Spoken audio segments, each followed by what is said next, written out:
चलबू की आज तो डेंटे पेंट होत रही। अरे तो रुकबा, एकदम राजधानी पर सवार हो गल हवा। अरे तो तू करत का हो इतना देर से? तो तोके देखात ना है का? अरे तनिक कुछ समझल करा। पक गईल धनवा लटक गईल बलिया, पक गईल धनवा लटक गईल बलिया, काटे ना चललू तेलू काजर उठल लिया।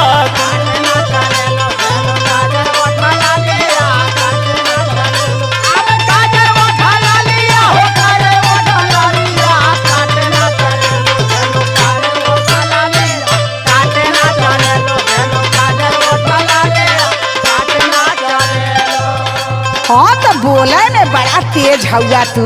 अरे तो कौनी चीज में हम तेज ना है तनी बतावा। अरे तो तू का इतना जोरेला हो?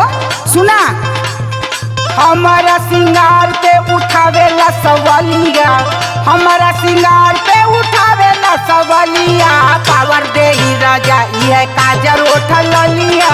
पावर दे ही राजा ये काजर उठल लिया, पावर दे ही राजा अरे काजर उठल लिया हो, काजर उठल लिया, पावर दे ही राजा ये काजर उठल लिया, पावर दे ही राजा ये काजर उठल लिया, पावर दे ही राजा।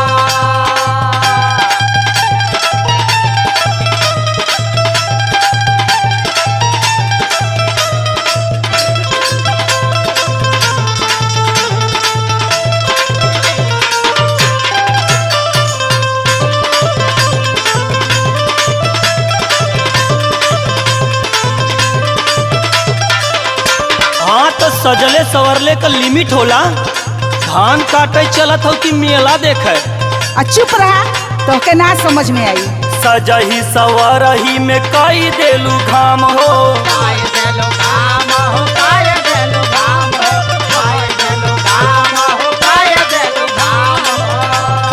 करलू में कप हमर जरी जाला चाम हो।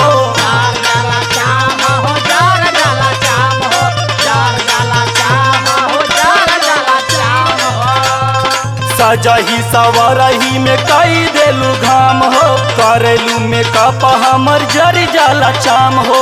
राति के दर्द करे हटिया पसलिया, राति के दर्द करे हटिया पसलिया, काटे ना चललू देलू काजर उठल लिया।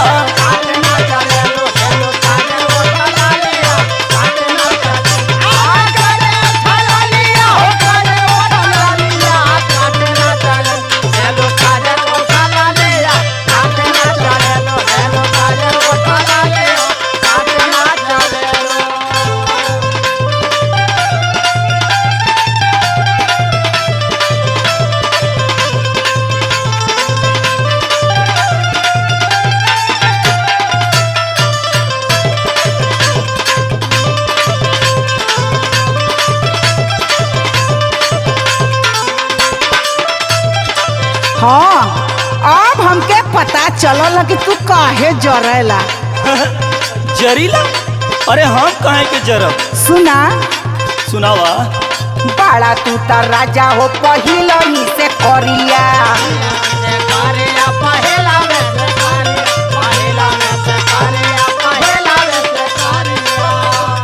दोस्त काहे हमारा पे देवेला जबरिया।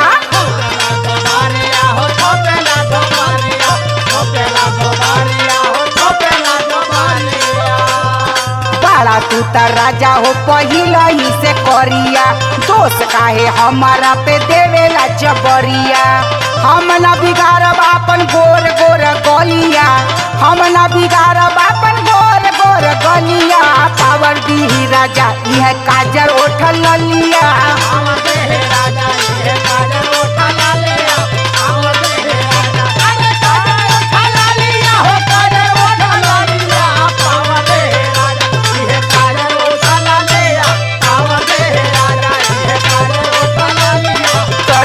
चललू तेलू काजर उठल लिया, पावर दी राजा यह काजर उठल लिया।